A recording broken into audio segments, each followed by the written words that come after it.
the European Union and its member states have provided Ukraine with 177 billion euros.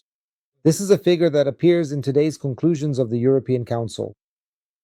Slovakia is also helping, but only with humanitarian aid.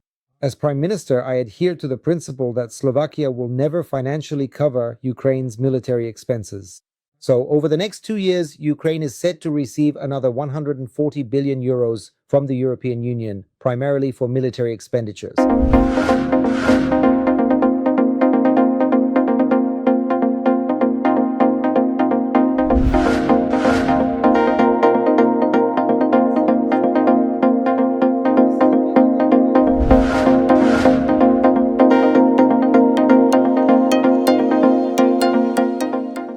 Dear friends, once again, a pleasant late evening from Brussels.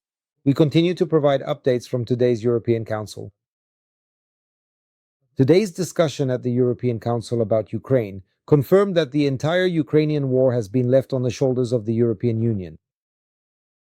Instead of focusing on a realistic peace plan for Ukraine, and as a still strong global power promoting such a plan, the prevailing discussion is about where we will find 140 billion euros for the years 2026 and 2027 to cover Ukraine's war expenses and the functioning of the Ukrainian state.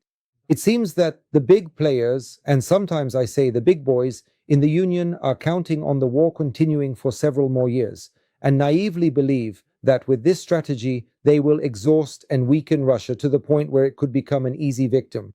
During the course of the military conflict so far, the European Union and its member states have provided Ukraine with 177 billion euros. This is a figure that appears in today's conclusions of the European Council.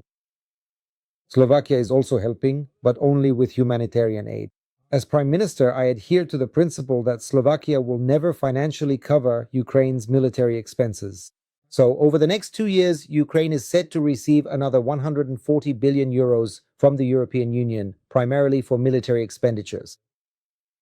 If we were to use this amount to increase competitiveness and at the same time reduce high energy prices, everyone in the European Union would notice a visible improvement.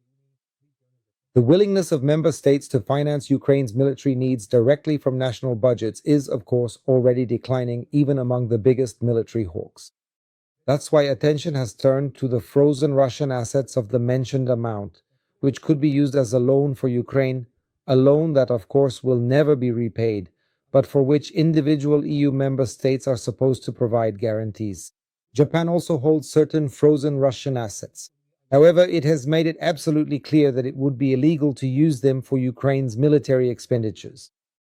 It is evident that the prime ministers of the Union's member states are fully aware of the enormous risks associated with the confiscation of frozen Russian assets for Ukraine's needs, the risks of violating international law, the risks of lawsuits from Russia, but above all, the risks of harsh Russian retaliatory measures. I consider it a huge mistake that the proposal to confiscate frozen Russian assets for Ukraine appeared in public before the Commission had provided answers to all the possible risks mentioned. However, this piece of Russian cheese smells very appealing to the European crow. Expectations regarding the confiscation of frozen Russian assets are enormous, but at the upcoming European Council in December, when a decision is supposed to be made, they may run up against reality and end in fiasco. That is why I propose that today's conclusions should not mention the possibility of confiscation, and that the Commission should also propose other options for financing Ukraine over the next 2 years. My proposal was accepted regardless of what decision is ultimately made. I want us in Slovakia to have complete clarity on this matter. The government I lead will never, let me emphasize never, sign any loan guarantee for Ukraine for military expenditures.